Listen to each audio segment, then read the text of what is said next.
अस्सलामुअलैकुम। Voice of nation के साथ मैं हूं महक सोहेल और आज बहुत अफसोस के साथ एक नया केस आपके सामने रखने जा रही हूं 12 साल की उम्मे हानी का। जी हां, ये केस मुबैना अगवा का है। अगवा के बाद जो है दीगर केसेस में जिस तरह हुआ, इस केस में भी वही हुआ कि पसंद की शादी कर ली गई, लेकिन माँ बाप की जानिब से जो है वो ये इंकशाफ किया जा रहा है कि ये शादी नहीं, अगवा है। बच्ची की तारीख है पैदाइश 20 जनवरी 2010 है और इनके वालिद के मुताबिक उनकी शादी को सिर्फ 18 साल हुए हैं, लेकिन बच्ची जो है वो हैदराबाद से अगवा की गई है। वालिद का कहना यह है कि बच्ची घर से बाहर नहीं निकलती थी, लेकिन सिलाई के लिए जो है वो सिलाई सीखने के लिए घर से बाहर निकली और उसके बाद 3 महीने हो चुके हैं इस केस को। अब तक उम्मे हानी से उनकी मुलाकात का कोई सिलसिला नहीं हुआ है। ये केस जो है वो अदालत तक पहुंच गया। अदालत के दरवाजे जो है उम्मे हानी के बाप ने खड़खड़ाए और अभी भी जो है ये केस अदालत में चल रहा है। आईओ जो है इस केस का इन्वेस्टिगेशन ऑफिसर, उनकी जानिब से वही सुसरवी और काहिली का जो है वो मुजाहिरा किया जा रहा है। कोई इस तरह की पेशरफ नहीं हुई है। इस वक्त तक उम्मे हानी अपने पेरेंट्स से भी नहीं मिलाई गई है। बच्ची का क्या मौक़िफ़ है, पेरेंट्स जो है वो ये भी नहीं जानते। बच्ची सेफ हाथों में है, ये भी पेरेंट्स नहीं जानते।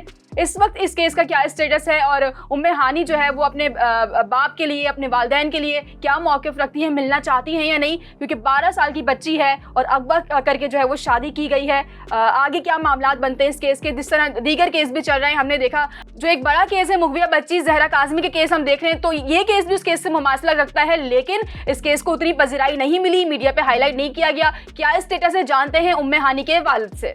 आज प्रोग्राम में बात करने के लिए मेरे साथ मौजूद होंगे उम्मे हानी के वालिद और मैं इनसे तफसीलात लूँगी कि ये मामला शुरू कैसे हुआ, शुरुआत से उम्मे हानी ने ये कदम क्यों उठाया और कहाँ तक जो है उम्मे हानी को मजबूर किया गया ये कदम उठाने को। तो मेरे साथ इस वक्त मौजूद हैं उम्मे हानी के वालिद नासिर साहब। सर अस्सलाम वालेकुम।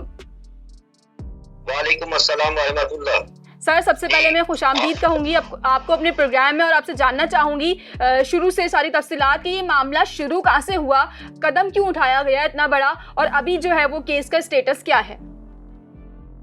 बिस्मिल्लाहिर्रहमानिर्रहीम।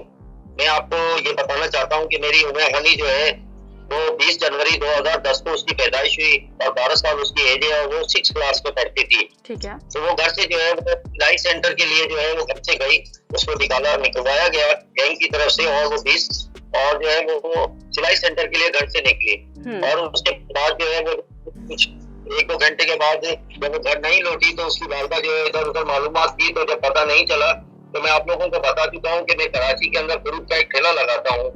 तो फिर मुझे कराची फोन किया गया और कराची से जो है फिर मैं इमरजेंसी यहाँ पर हैदराबाद आया और फिर यहाँ पर तलाश करने लगा। जब उसको उसका कुछ पता ना चला तो हमारा इलाका थाने है PSP लियारी थाना, तो उसमें हमने जाकर जो है दरखास्त दायर करवाई। ठीक है। जब दरखास्त जब हम लोगों ने वहाँ पर दी तो उसके ऊपर जो है पुलिस वालों ने कहा कि जब तक आपकी FIR नहीं कटेगी हम कुछ कार्रवाई नहीं कर सकते। तो 3 दिन गुजर गए और 23 की रात को जाकर जो है हमारी FIR काटना शुरू की तो तकरीबन 24 तारीख लग गई थी। तो 24 तारीख लिखी गई और बच्ची जो है वो 3 दिन तक जो है वो 21 तारीख तक वो FIR ना होने की वजह से जो है वो 24 तारीख को FIR कटी गई। ठीक है। उसके बाद जो है फिर वो 1 महीने 6 दिन तक जो है उन लोगों का कोई पता नहीं चला और 24 तारीख की रात को 24/5 को 21/5 को बच्ची हुई थी और 24/5 को जो है रात को 10:30 बजे जो है वो थाने पे निकाहनामा पेश किया जाता है। तो मैं आपको ये बात बीच में बताना चाहता हूँ कि इस दरमियान के अंदर 21 और 24 तारीख के दरमियान के अंदर उम्मे हानी का 10 लाख रुपए में सौदा हो चुका था। 10 लाख रुपए में सौदा हुआ है? जी हो चुका था।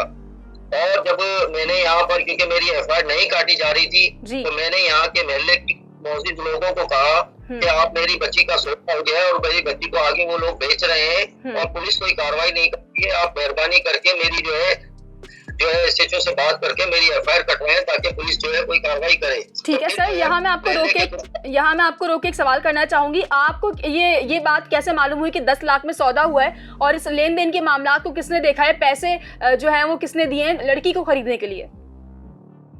बिल्कुल, मैं आपको ऑनलाइन जो है मैं तकरीबन लोगों को बता चुका हूँ। आज 3 महीने होने वाले हैं, 6 दिन के बाद तकरीबन 3 महीने पूरे हो जाएंगे। तो मेरे पास जो बच्ची को जिसने अगवा किया है उसके चचाजाद जो भाई है अयाज, उसकी बीवी की मेरे पास ऑडियो रिकॉर्डिंग मौजूद है, उसकी ऑडियो रिकॉर्डिंग मेरे पास मौजूद है। ठीक है। जो जिसने हमें बताया रब्ता किया है और फिर उसके बाद जब हमें पता चला कि बच्ची का सौदा हो रहा है तो हम लोग बहुत ज्यादा परेशान हुए और महल्ले के इलाके के लोगों को हमने कहा, तो उन्होंने फिर SHO से बात कर के जो है FIR काटी। तो फिर 24 तारीख को जब FIR कट गई तो उन लोगों ने रात को 10:30 बजे बाई हैंड जो है निकाहनामा पेश किया थाने के ऊपर।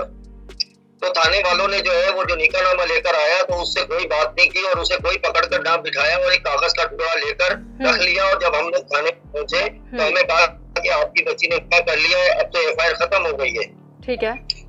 तो जी उसके बाद जो है मैंने कहा कि ठीक है, आप कह रहे हैं कि निकाहनामा पेश कर दिया है तो कम से कम मेरी बच्ची को पेश तो किया जाए। मेरी बच्ची जिंदा है नहीं है, कहाँ है, किस साल में है, कम से कम मेरी बच्ची को पेश किया जाए, क्योंकि वो 12 साल की बच्ची है और वो एक कमसन बच्ची है, उसकी उम्र है और एज नहीं है, तो कम से कम किया जाए। तो उन लोगों ने ये कहा कि वो जो है कल निकाहनामा जो देकर गया है वो कहकर गए हैं कि कल हम बच्ची को पेश कराकर बयान करवा देंगे, क्योंकि मुझे नहीं पता कि 64 किसको कहते हैं, लेकिन जब पता चला कि 64 उसको कहते हैं कि बयान करवाएंगे।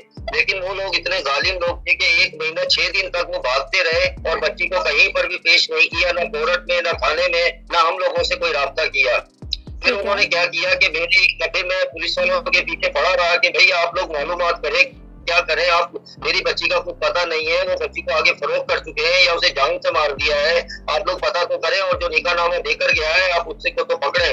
तो फिर क्या हुआ कि पुलिस वालों ने लोकेशन निकालना शुरू कर दी और फिर पता चला कि वो जो है वहां पर गुलशन मेमार, क्योंकि पुलिस ने लोकेशन बताई है कि जब 21 तारीख को किया गया है तो बच्ची जो है वो शहजाद कोट एक लाड़काना का इलाका है वहां पर लेकर गए हैं और वहां से फिर वो वापसी आए हैं और फिर उन्होंने कोटली, फिर जामचोरो, फिर उसके बाद बैरिया टाउन से फिर नूरियाबाद के बाद बैरिया टाउन और बैरिया टाउन के बाद जो है लोकेशन आई है गुलशन मेमार में एक इलाका कोट है, नूर मोहम्मद कोट, वहां की लोकेशन आई है। फिर हमने आयोग को कहा, तफ्तीशी ऑफिसर को कि आप चले, आप आपके साथ है। तो फिर मुझे आपको पता है कि मैं एक ठेले वाला मजदूर आदमी हूँ, तो मैं अफोर्ड नहीं कर सकता था, लेकिन मैंने कर्जा लिया क्योंकि मेरी बच्ची की जान की फिक्र थी। तो मैंने कर्जा लेकर और मैं गाड़ियां प्राइवेट कर जो है पुलिस वालों को कराची लेकर गया और वहां पर साइड थाने में उन्होंने एंट्री करवाई। और उसके बाद जब हम गुलशन मेमार में जिस जगह की लोकेशन थी वहां पर हम लोग जब पहुंचे तो उसके आधा घंटे के बाद तफ्तीशी ऑफिसर को जो है व्हाट्सएप के ऊपर कोई लेटर आता है, जिसका मुझे नहीं पता कि वो किस चीज का लेटर था, लेकिन वो तफ्तीशी ऑफिसर कहता है कि आपकी बच्ची ने आपके खिलाफ पिटीशन दायर कर दिए और वो जो है वो हाई कोर्ट चले गए। अब हाई कोर्ट का केस आ गया है, अब हमारा मैटर खत्म हो गया है। तो उसके बाद जो है फिर हम लोग वापसी हैदराबाद आ जाते हैं और फिर मैं पुलिस वालों के पीछे पड़ जाता हूँ कि मुझे बताए तो सही कि क्या जब वारंट चले गए तो उसकी कोई डेट वगैरह होगी कि हमारी वो कब पेश करेंगे और कब बताएंगे। तो 3-4 दिन गुजर जाते हैं। तफ्तीशी ऑफिसर कहता है कि मैं उनके वकील से राब्ता करूंगा और ये राब्ता करूंगा और इससे करूंगा, वो लारे लफे देता रहता है। लेकिन मैं कराची में ठेला लगाता हूँ तो इसलिए मैं भी कराची चला जाता हूँ। और फिर वहाँ पर जब मैं पहुंचता हूँ तो बेटा मैं वहां पर जब पहुंचता हूँ तो क्या होता है कि मैं कोर्ट चला जाता हूँ ताकि मैं मालूमात अपने तौर पे करने के लिए कि पता नहीं ऐसा ना हो कि कहीं वो मेरी बच्ची को वहां पर पेश कराकर कोई बयान कराकर और मेरी गैर मौजूदगी में ले जाए और मुझे पता भी ना चले, क्योंकि कोई नोटिस वगैरह नहीं आ रहा था बच्चे। तो फिर मैं वहां पर बैठा हुआ रो रहा होता हूँ तो वहां पर एक अल्लाह के बंदे, एक मेरे लिए फरिश्ते की निस्बत है वो, कि वो जो है वकास एडवोकेट साहब जो है वो वहां से गुजर रहे होते हैं और मैं वहां बैठा हुआ रो रहा होता हूँ। तो उस वक्त जो है वो मुझसे आकर कहते हैं कि चाचा आप क्यों रो रहे हैं? तो मैं कहता हूँ ऐसे ऐसे हैदराबाद से मेरी बच्ची को अगवा किया है और उन्हीं लोगों ने मेरे खिलाफ जो है पिटीशन दायर कर दी है, तो इसलिए जो है मैं उसकी मालूमात लेने के लिए आया हूँ। तो वो मुझे कहते हैं चाचा आप नहीं रो, मैं आपके लिए खड़ा होता हूँ। तो फिर वो मेरे साथ जाते हैं और वहाँ पर कोई कंप्यूटर वाला जो है वो रूम है हाई कोर्ट कराची में, तो वहाँ पर जो है वो जाकर देखते हैं, नाम वाम मालूम करते हैं। तो फिर पता चलता है कि 3681 जो है वो केस नंबर है और जो है वो कहते हैं कि अभी आपका केस की कोई तारीख नहीं आई है, तो कल आप आइएगा, कल मैं बताऊंगा। फिर दूसरे दिन में जब जाता हूँ तो पता चलता है कि वो 27 तारीख जो है जो हमारी 27 तारीख है, 27/6, ठीक है।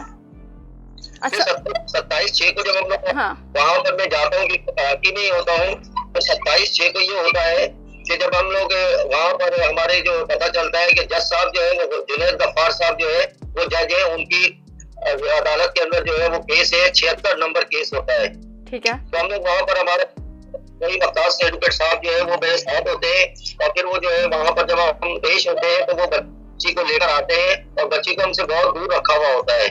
आपसे मिलने नहीं दिया गया। सर मैं आपसे जानना चाहूंगी इस पूरे दौरानिये में उम्मे हानी की आपसे बात करवाई गई है या उम्मे हानी ने खुद आपसे कांटेक्ट करने की कोशिश की है? और क्या कहना है उम्मे हानी का, क्या वो आप लोगों के पास वापस आना चाहती है या उसी लड़के के साथ रहना चाहती है? क्योंकि आपके मुताबिक उम्र अभी 12 साल है, लेकिन निकाहनामे में उम्र जो है वो 18 साल लिखवाई गई है। इस वक्त उम्मे हानी का क्या मौक़िफ़ है? बेटा आप बताएं कि जो 12 साल की बच्ची होगी क्या उसका क्या माइंड होगा और वो उसका मुस्तकबिल क्या होगा इस वक्त, क्योंकि आप लोग जानते हैं कि वो तो एक जो नाबालिग बच्ची है और कम उम्र कमसन बच्ची है, उसको तो जो है ये पता ही नहीं है कि घर की या मेरी जिंदगी कहाँ पर है। आप खुद बाल बच्चों वाले लोग होंगे और जो सुन रहे होंगे, आप खुद फैसला करें कि 12 साल की बच्ची क्या फैसला कर सकती है।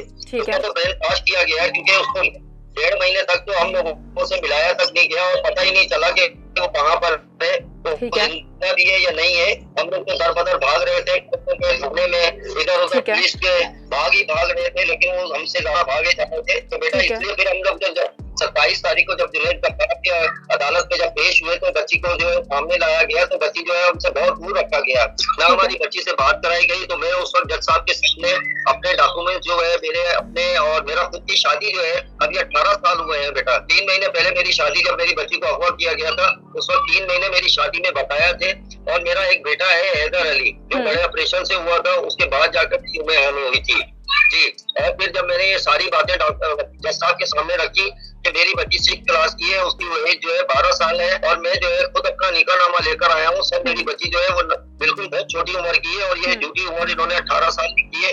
लेकिन जब जज साहब ने बात ना सुनी और मुझे कहा कि जाए आपकी बच्ची अगवा नहीं हुई है, बस वो पेश हो गई है और ना मेरी बच्ची से बात पाई गई, बात भी नहीं। आपने सारे सर्टिफिकेट जो है वो अदालत में दिखा दिए थे। और दूसरी जाने मुझे इस सवाल का भी जवाब दीजिए, और फिर जब मेरी आपसे बात हो रही थी तो आपने कहा आपको कत्ल की धमकियां दी जा रही हैं, वो किस जानिब से दी जा रही हैं? बाजी आई है, उन्होंने मेरा केस चलाया है। फिर उसके बाद अभी 2 गवाह जो है वो उनके बयानात कलमबंद किए गए थे और जो है वो तफ्तीश का दोबारा ऑर्डर हुआ है 6 क्लास जो किया गया था। तो अब जो है वो 16 तारीख थी, लेकिन बारिशों की वजह से जज साहब नहीं आए और अब जो है 20 अगस्त को इंशाल्लाह इसकी दरखास्त पर जो है सारी कार्रवाई होगी। और उन लोगों की वजह से थ्रेड आ रहे हैं कि आप केस वापसी ले लें, नहीं तो आप ये होगा और होगा। और वो मेरे साले है, मेरी जो उम्मे हानी के मामू है, उनके नंबर पर थ्रेड्स कराए गए हैं मुझे जी।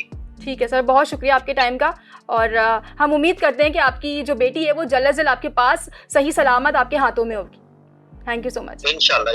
मजीद प्रोग्राम्स और अपडेट्स के लिए देखते रहिए वॉइस ऑफ नेशन। इस केस के हवाले से हम रखेंगे आपको अपडेट, तब तक के लिए मुझे दीजिए इजाजत, अल्लाह ने के बाद। वॉइस ऑफ नेशन की वीडियोस देखने के लिए हमारा चैनल सब्सक्राइब कीजिए और बेल के आइकॉन पर क्लिक कीजिए ताकि आप हमारी तमाम आने वाली वीडियो से बाखबर रह सकें।